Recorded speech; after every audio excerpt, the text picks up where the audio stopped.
Lieutenant Eric Wade checked his datapad for the third time that hour, confirming what he already knew. Nothing unusual. The border station hummed with its typical quiet tension, a place where two civilizations met but rarely spoke. He walked along the observation deck, watching stars shimmer through the reinforced glass. The ceasefire had held for 6 months now. 6 months of careful distance, measured words, and an unspoken agreement that both humans and Velthrans would keep to their own sides. Eric's job was simple enough. Watch the neutral zone. Report any violations. Keep the peace, through careful observation and nothing more. His communicator chirped, a distress signal, automated and urgent, coming from just inside the neutral corridor. Eric's heart rate picked up as he pulled up the sensor data, a small transport vessel, Velthran design, showing critical system failures. It was losing altitude fast, heading straight for the rocky planetoid that marked the border. Protocol was clear. Alert both sides, do not intervene. Let the Velthrans handle their own emergencies. Eric watched the ship spiral downward, its engines sputtering. He could see small figures through the cockpit window moving frantically. His fingers hovered over the alert button. The ship hit the surface hard, metal screaming against rock. Fire bloomed from the rear compartment. He was running before he made a conscious decision. The emergency suit sealed around him as he sprinted to the docking bay. His commanding officer's voice crackled through his helmet. "Wade, what are you doing?" "Stand down. That's an order." "There are people in that ship, sir," Eric said, firing up his transport pod. "I can reach them in 3 minutes. They're enemy civilians." "We have protocols. They're civilians." "I have protocols, too." Eric launched before he could be locked out of the system. The crash site came into view quickly. The transport had split open like a cracked egg, its contents spilling across the gray rocks. Eric touched down 30 meters away and ran toward the wreckage. Smoke made everything hazy. He could hear voices, sharp and frightened, speaking in the clicking, melodic Velthran language. 3 adults stumbled from the main compartment, supporting each other. They saw Eric and froze. Their faces showed confusion and fear. Eric raised his hands slowly, keeping his movements calm and clear. "I'm here to help," he said, knowing they probably didn't understand. He pointed to himself, then to them, then to his transport. The universal language of rescue. One of them, an older male with gray markings along his neck, pointed back at the ship. He made a sound like breaking glass. Urgent. Desperate. Eric moved past them and peered into the tilted compartment. A support beam had collapsed, pinning down a section of passenger seating. Underneath it, he could see small hands pushing weakly against the metal. A child. Eric didn't hesitate. He climbed inside, the floor unstable beneath his feet. The fire was spreading from the engine section. He could feel the heat through his suit. The beam was too heavy to lift alone, but there was a hydraulic jack in the emergency kit attached to the wall. Eric grabbed it and positioned it carefully. The child whimpered. She couldn't have been more than 8 or 9 in human years. Her large, dark eyes watched him with pain and terror. Blood seeped from a gash on her forehead. Her breathing came in short, sharp gasps. "It's okay," Eric said softly, working the jack under the beam. "I've got you. You're going to be fine." She probably didn't understand his words, but she seemed to understand his tone. Her hand reached out and gripped his glove. Eric activated the jack. The beam groaned and lifted slowly. He pulled the child free as gently as he could. She cried out in pain. Her left leg was badly injured. Eric carried her out of the wreckage just as the fire reached the fuel cells. The older Velthran male rushed forward, reaching for the child. But Eric was already moving to his transport, the girl cradled carefully in his arms. He grabbed the medical kit and laid her on the deck. The wound was serious. Compound fracture. Possible internal bleeding. Eric's hands moved quickly, applying pressure bandages and stabilizing her leg. The girl's eyes fluttered. She was going into shock. "Stay with me," Eric said, checking her pulse. Different biology, but the basics were the same. "Keep her warm. Keep her breathing. Stop the bleeding." He heard engines overhead. Big ones. Military grade. Eric looked up to see 3 Velthran warships dropping through the atmosphere, their weapon systems very clearly active in tracking his position. The transport bay opened and soldiers poured out, surrounding Eric's position within seconds. Their rifles were pointed directly at him. He kept his hands visible, but he didn't move away from the child. A commander stepped forward, her uniform marked with symbols Eric recognized as high rank. Her scales were deep blue with silver patterns. Her eyes were fixed on the child lying on the deck. Those eyes were filled with something Eric understood completely. Fear. The raw, terrible fear of a parent seeing their injured child. "I'm helping her," Eric said clearly. She needs immediate medical attention. The commander's weapon came up, aimed at his chest. But her eyes stayed on the girl. She barked orders in rapid Velthrin. 2 soldiers moved forward cautiously. Eric slowly stepped back, hands still raised. The commander knelt beside the child, speaking in soft, urgent tones. The girl's hand lifted weakly. "Mama," she whispered. The commander's expression broke for just a moment. Then her training reasserted itself.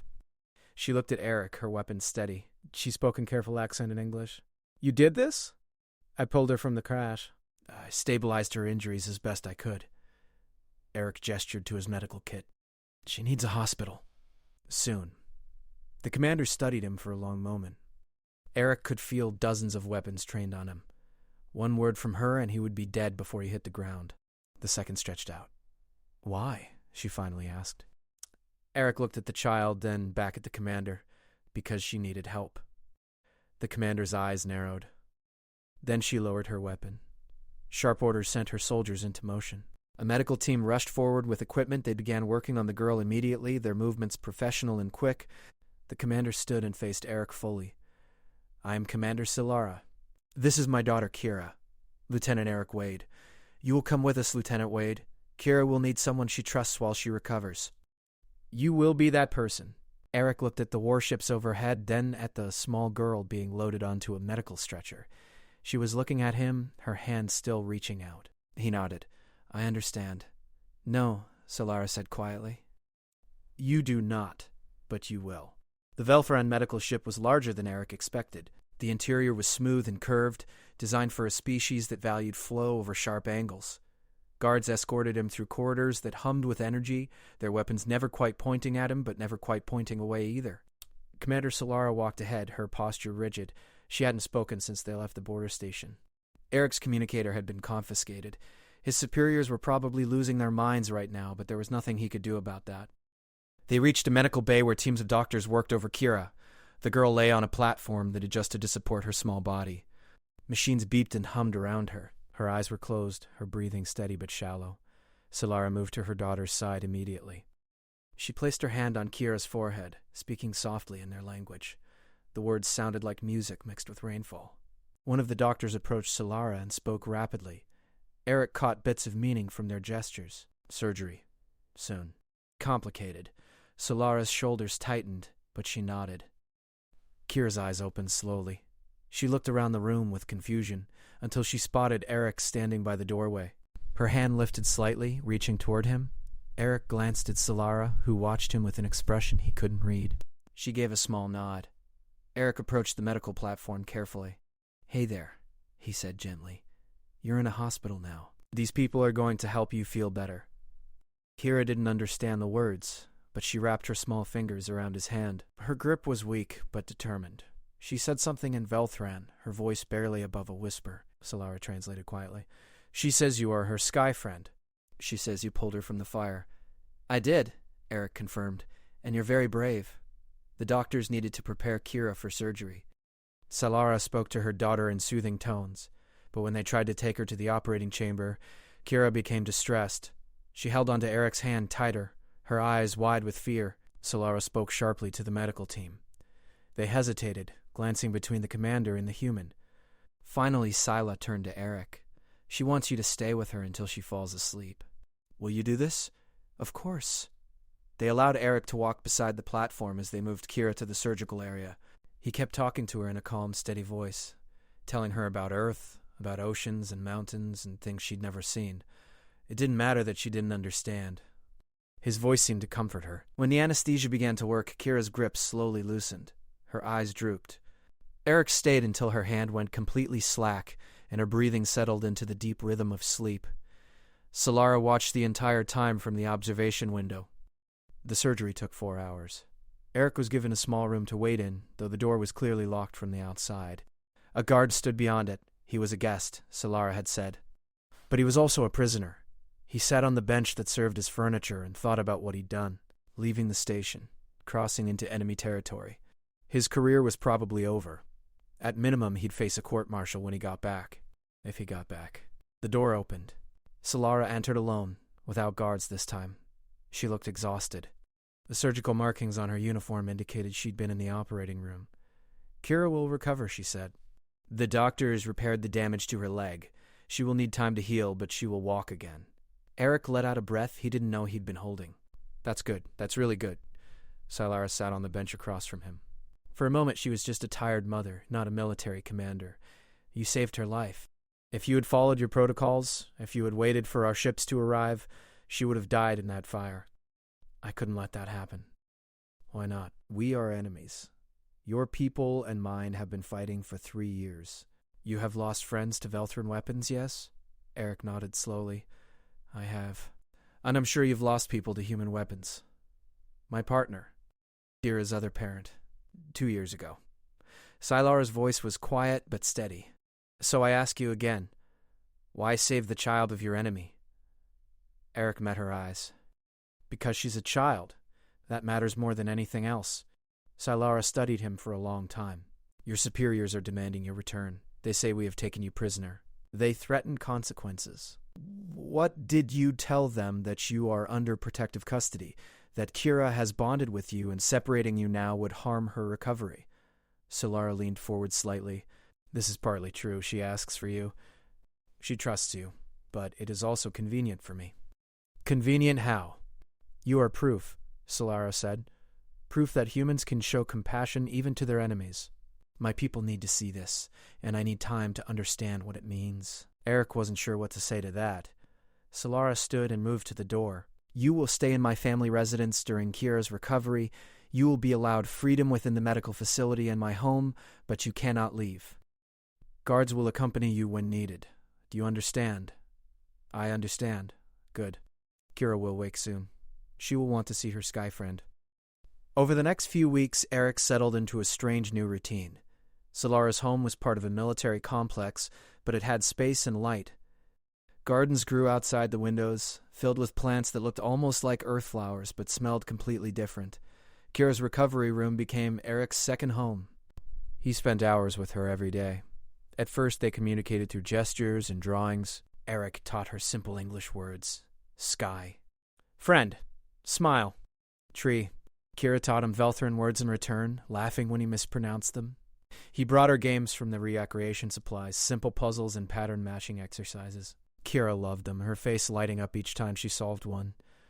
The medical staff began to warm to Eric when they saw how much their young patient improved with his visits. Silara watched often from the doorway, her expression unreadable. Sometimes she joined them, sitting quietly while Eric told stories or helped Kira with physical therapy exercises. She never stayed long, always called away by military duties. One evening, Kira fell asleep earlier than usual. Eric was putting away the games when Silara entered and sat in a chair beside her daughter's bed. She laughs now, Silara said softly. Before the crash, after her other parent died, she stopped laughing. For a year, I could not make her smile. Eric didn't know what to say. You have given me back something I thought was lost forever, Silara continued. She looked at him directly. Your people want you returned. They say this situation cannot continue. But Kira needs you. She is not ready to lose another person she cares about. What are you saying? I am saying you will remain here until I decide otherwise, even if it causes problems, even if it costs me. Silara's voice was firm. My daughter's happiness is worth more than politics. Eric looked at Kira's sleeping face, peaceful and content. He thought about his own family, his career, his life on the other side of the border. Everything he'd known was slipping away. But when Kira woke the next morning and called him her sky friend with pure joy in her voice, Eric realized he didn't want to leave. Not yet. Maybe not ever. 3 months passed like water flowing downstream. Eric learned to navigate Silara's world one careful step at a time. The guards who once watched him with suspicion now nodded greetings. The medical staff asked his opinion on Kira's progress. He was no longer just the human prisoner. He was becoming something else, though. Eric wasn't sure what to call it. Kira's leg healed stronger each week. She could walk now with only a slight limp that the doctors promised would fade completely. Eric helped her practice every day, holding her hand as she moved through the garden paths. She chattered constantly in a mix of Velthran and English, teaching him her language while learning his. Sky friend, look, Kira said one afternoon, pointing at a cluster of purple flowers.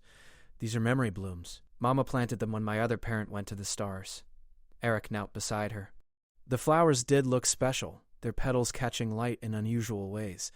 They're beautiful. Mama talks to them sometimes. She tells them about her day. She says it helps. Kira touched one gently. Do you have someone who went to the stars? Eric thought about the friends he'd lost in the war. Several people. Does it stop hurting? The question caught Eric off guard. He looked at this small girl who had already lost so much. No, but it hurts less over time. And remembering the good things helps. Kira nodded seriously. Then she smiled. I'm glad you didn't go to the stars. I'm glad the fire didn't take you. Me too.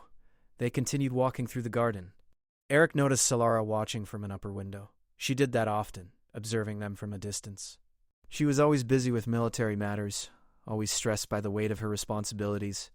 But she made time for these moments, watching her daughter laugh and play. That evening, after Kira went to bed, Solara invited Eric to share a meal. It was the first time they'd eaten together without Kira present.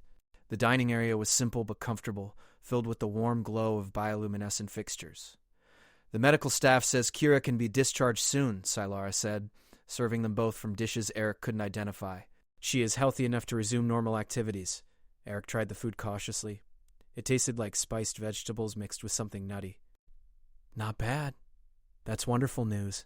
It means you will move here permanently, to the family residence. Solara met his eyes. Unless you wish to return to your people now. Eric set down his utensil. Do I have that choice? You have always had that choice. I said you would stay until I decided otherwise. I have decided. If you want to leave, I will arrange safe transport back to the border station. The offer hung in the air between them. Eric thought about his old life, his career, his friends and family back on Earth. 3 months ago, he would have jumped at the chance to return. Now, he wasn't sure. What about Kira? He asked. She will be sad, very sad.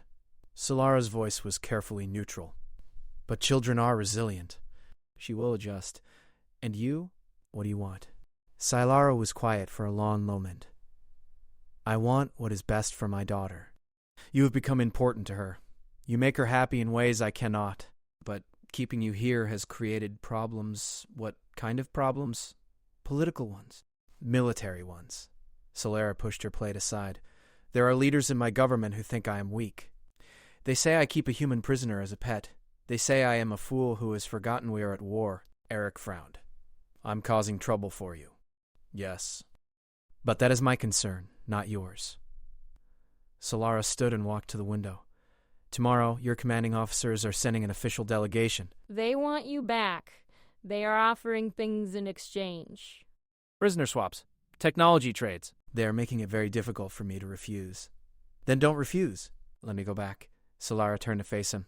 Is that what you want? Eric opened his mouth to say yes. The word didn't come. He thought about Kira's laugh, the way she held his hand during physical therapy, the stories they shared, the garden walks. Somewhere along the way, this little girl had become family to him. I don't know, he admitted. Part of me wants my old life back, but another part doesn't want to leave her. Or you? Siler's expression shifted slightly. Me? You've been kind to me, even when you didn't have to be. You let me be part of your family.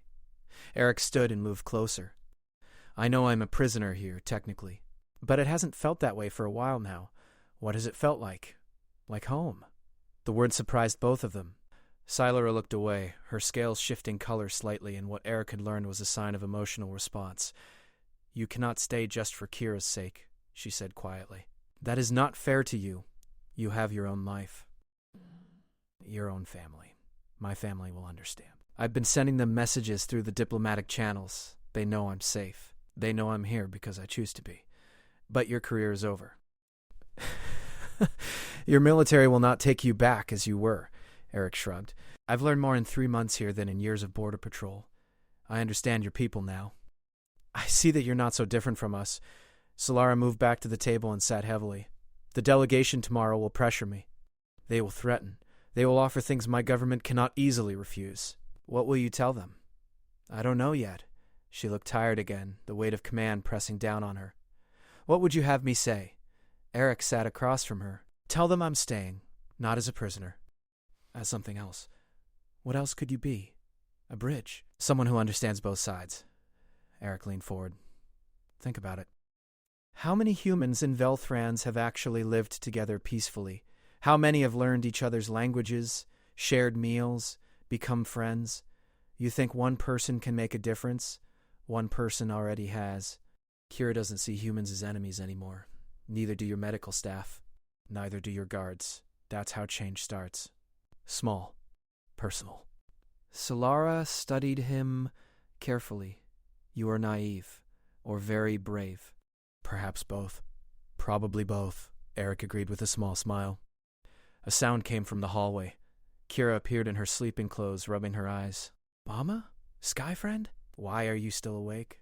Solara's stern commander expression melted instantly. Just talking, little star. Come here. Kira climbed into her mother's lap, though she was getting too big for it. She looked between the two adults. Are you talking about Eric leaving? The question hung heavy in the air. Solara stroked her daughter's hair. Would you be very sad if he did? Yes. Very, very sad. Kira looked at Eric with wide eyes. Don't go. Please don't go. You're part of our family now. Eric felt something break open in his chest. Solara met his eyes over Kira's head. In that moment, something passed between them. Understanding, agreement, a shared commitment. I'm not going anywhere, Eric said softly. Kira smiled and settled against her mother, satisfied. Silara kept her eyes on Eric, and for the first time, he saw something in them beyond gratitude or political calculation. He saw hope. The delegation arrived at dawn. Eric watched from an upper window as 3 military transports landed in the courtyard. Human officers emerged, their uniforms crisp and formal. He recognized 2 of them. Colonel Hayes, his former commanding officer, and Lieutenant Karen Foster, who had served with him at the border station. Solara appeared beside him, already dressed in her formal commander's attire. Her scales gleamed with the deep blue that indicated high status. Are you ready for this? Not really, Eric admitted, but I don't think I have a choice. There is always a choice. Solara's hand briefly touched his shoulder. Remember that. The meeting took place in Silara's formal conference chamber. Velthran officials lined one side of the long table. Human delegates sat opposite them. Eric was placed between both groups, a physical representation of the problem they were trying to solve. Colonel Hayes spoke first, his voice firm and controlled. Commander Solara, we appreciate your care of Lieutenant Wade during his time here. However, 3 months is long enough. We want our officer returned. Lieutenant Wade is free to leave whenever he chooses, Solara responded calmly. He has not been held prisoner. Then why is he still here? Lieutenant Foster asked, her tone sharp. Eric, what's going on? Your family is worried. We're all worried. Eric met her eyes. I'm staying because I want to, Karen. Kira needs me. Kira is not your responsibility, Colonel Hayes said. Your duty is to your own people, to humanity. My duty is to do what's right, Eric replied, and right now that means being here. The colonel's face hardened. That's not how military service works, Lieutenant. You don't get to decide where you're stationed based on personal feelings. One of the Velthran officials, an older male with silver markings, spoke in their language. Solara translated. Council member Dran says that Lieutenant Wade has provided valuable service to our people. He has shown that humans are capable of compassion. This is important for future relations. Future relations? Colonel Hayes leaned forward. Commander, let's be clear. We're still technically at war. This ceasefire is fragile. Having one of our officers living in your home, becoming attached to your family, creates complications neither of us can afford. Then perhaps we should discuss ending the war permanently, Solara said. The room went silent. Even the other Velthran officials looked surprised. Lieutenant Foster recovered first. That's not something we can negotiate here. Peace talks require authorization from the highest levels. I understand. But how can we discuss peace when we cannot even trust each other with one person? Silara gestured to Eric. He stayed to protect my daughter. He could have left dozens of times. He chose not to. Does that mean nothing? It means he's been compromised, Colonel Hayes said bluntly. No offense, Wade, but you've gone native. You're too close to this situation to think clearly. Eric felt anger rise in his chest. I'm thinking more clearly than I ever have, sir. I've lived with the people we've been fighting. They're not monsters. They're just people trying to protect what they love, same as us. That's exactly what I mean, the colonel said. You've lost perspective. A younger Velthran officer stood abruptly, speaking rapidly in their language. Silara's expression tightened. She responded sharply, but the officer continued, his voice rising. Lieutenant Foster leaned toward Eric. What's he saying? I'm not sure. My Velthran isn't perfect yet. But Eric caught enough words to understand. Weakness, dishonor, human contamination. Sylar stood, her voice cutting through the argument like a blade. She spoke in English now, for everyone to hear. Captain Vrel suggests that keeping Lieutenant Wade here makes me appear weak to my own people. He is correct. There are many who question my judgment, but I do not make decisions based on appearances. I make them based on what is right. Captain Vrel responded in Velthran, his tone confrontational. Silara's scales darkened, a sign of anger Eric had learned to recognize. Enough, she said quietly. But the word carried weight. This meeting is over. I will give you my decision tomorrow. The human delegates protested, but Solara was already leaving. Eric followed her out, with guards quickly moving to escort the visitors back to their transports. In the hallway, Solara stopped and placed her hand against the wall. Her breathing was controlled, but Eric could see the stress in her posture. That went badly, Eric said. Captain Vrel is organizing opposition against me. He has support from several council members. Solara turned to face him. If I continue to refuse your return, they may remove me from command. If I send you back, Kira will be devastated. There has to be another option. I cannot see one. Sylara started walking toward her private quarters. Eric followed. Your colonel is right about one thing. The ceasefire is fragile. Small incidents could restart the war. And you have become a symbol. To some you represent hope for peace. To others you represent weakness and betrayal. They reached her rooms. Kira was in the garden playing with her learning tablets. She saw them through the window and waved happily. The sight seemed to cause Solara physical pain. She has already lost one parent, Solara said quietly. I cannot bear to watch her lose another person she loves. Another person? Eric asked carefully. Solara met his eyes. She is not the only one who has grown attached to you. The admission hung in the air between them. Eric's heart beat faster. Solara... An alarm shrieked through the compound. Red lights flashed in the corridors. Guards rushed past, weapons ready. Solara's communicator came alive with urgent messages. She listened, her expression growing more serious with each word. There's been an attack on the neutral zone station. Multiple casualties, both human and Velthran. Eric felt ice in his stomach. Who? Extremists. From both sides working together.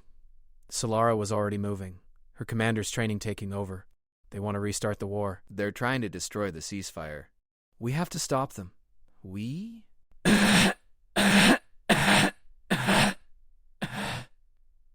But I know that station better than anyone. I served there for 2 years. I know every corridor, every security system. Eric grabbed her arm. You need me. Solara hesitated, then she nodded. Come, but you follow my orders exactly. Understood? Understood. They ran together through the compound. Solara barked commands in Velthran. Ships were being prepared. Troops assembled. The human delegates were being secured in a safe location. Everything moved with military precision. In the armory, Solara handed Eric a protective vest. Put this on. What about Kira? My security team will protect her. She will be safe here. Solara checked her own equipment, but she will not be safe if war starts again.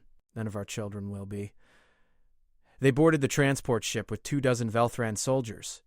As they lifted off, Eric looked back at the compound. He could see Kira's small figure in the garden window, watching the ships leave. Solara followed his gaze. When this is over, if we survive, we will find a solution. Together. Together, Eric agreed. The ship accelerated toward the neutral zone, toward danger, toward a moment that would decide everything. Eric checked his equipment and prepared himself for whatever came next. He had crossed so many lines already. What was one more? The neutral zone station appeared through the viewport, damaged and dark. Sections of the outer hull showed blast marks. Emergency lights flickered where main power had failed. Eric's chest tightened as he saw the place that had been his home for 2 years torn apart by violence. Solara stood beside him, studying the tactical display. 3 ships. 2 human, 1 Velthran. They're still docked on the far side. The extremists are inside, trying to destroy the communication arrays. If they succeed, both sides lose contact, Eric said. Without confirmation of what's happening, military command on both sides might assume the worst and respond with force. Exactly. That's what they want. Confusion. fear, war. Solara turned to her troops and gave rapid orders in Velthran. Then she switched to English for Eric's benefit. We dock on the near side. Move quietly. Secure the communications center first. The transport connected with the station's emergency airlock. Eric felt the familiar clunk of docking clamps engaging. Memories flooded back. Walking these corridors, monitoring the border, the routine that had been his life before everything changed. Solara's team moved with practiced efficiency. Eric stayed close to her, following hand signals he'd learned over the past months. The corridors were dark except for emergency strips along the floor. Bodies lay in subsections, both human and Velthran. Eric forced himself to keep moving. They reached a junction where 3 corridors met. Solara held up her hand, stopping the group. Voices echoed from ahead. Human voices, angry and determined. Eric recognized one of them, Lieutenant Danny Crawford. They'd served together. Danny had lost his brother in the war 2 years ago and never recovered from it. "Danny!" Eric called out. "It's Eric Wade." "Don't shoot."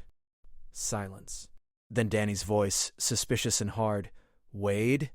We heard you'd gone over to their side." "I haven't gone anywhere. I'm trying to stop this before more people die." Eric stepped into view slowly, hands visible. Solara and her team held position behind him. "Danny, you know this is wrong. Attacking the station won't bring your brother back." Danny emerged from the shadows, rifle raised. 2 other humans flanked him, their weapons also ready. "My brother died because of them. Because they attacked our colony ships. And how many Velthran families lost people because we attacked their mining stations?" Eric kept his voice calm. "The war has cost everyone too much. This won't fix anything. It'll make me feel better." Danny's finger moved toward the trigger. A blast rang out, but not from Danny's weapon. One of his companions fired at Solara's position. The Velthran troops returned fire immediately. Energy bolts lit up the corridor. Eric dove for cover as the firefight erupted around him. Siler's voice cut through the chaos, ordering her troops to use non-lethal settings. But the extremists weren't showing the same restraint. Eric saw one of the Velthran soldiers go down, injured but alive. Danny was moving toward the communication center. Eric realized the firefight was a distraction. He broke from cover and ran after his former colleague, ignoring Solara's shout behind him. The communication center doors were sealed. Danny was working on the override panel, setting charges. Eric tackled him before he could activate them. They crashed to the floor, struggling. Danny was bigger and stronger, fueled by rage and grief. "You traitor!" Danny snarled, landing a punch that split Eric's lip. "You're protecting the enemy." "They're not the enemy," Eric gasped, blocking another hit. "Not anymore. We can end this. It'll never end. Not until they pay for what they did." Danny's hand found his sidearm. Eric grabbed his wrist, redirecting the weapon just as it fired. The blast scorched the wall behind him. They wrestled for control, both breathing hard.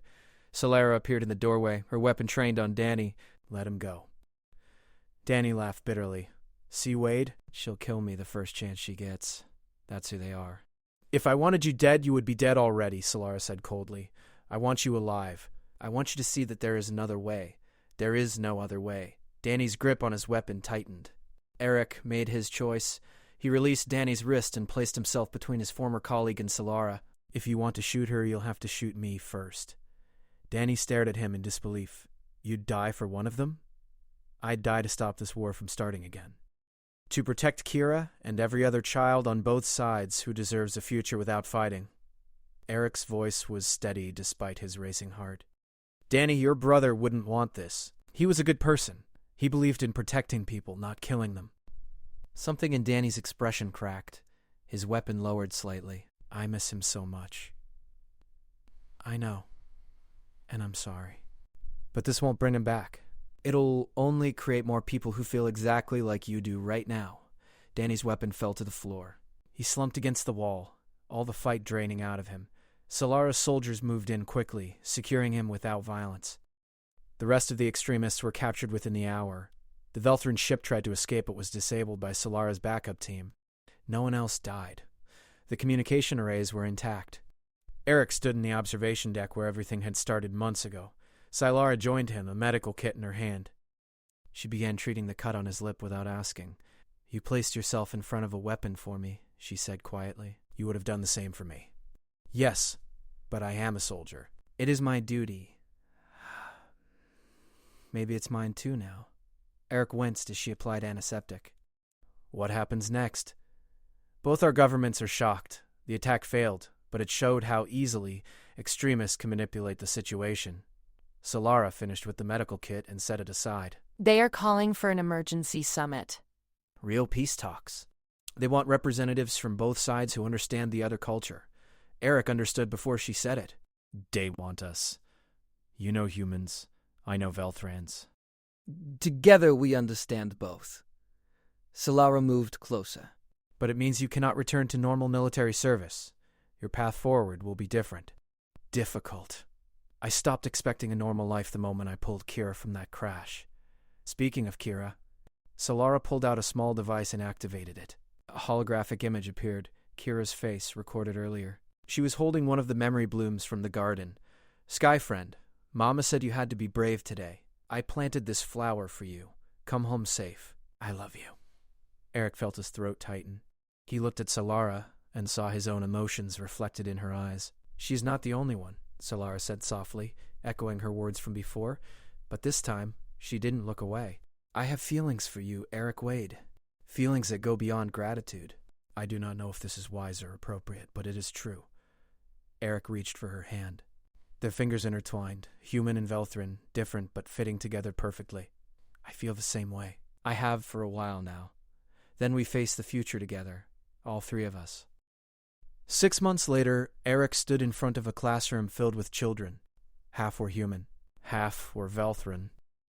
They sat mixed together, working on a shared project about their different homeworlds. The new integrated school had been Solara's idea, but Eric had helped design the curriculum.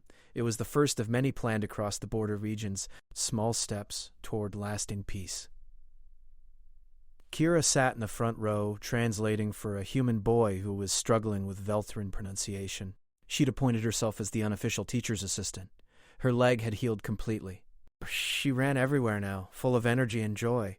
Eric looked up as Solara appeared in the doorway.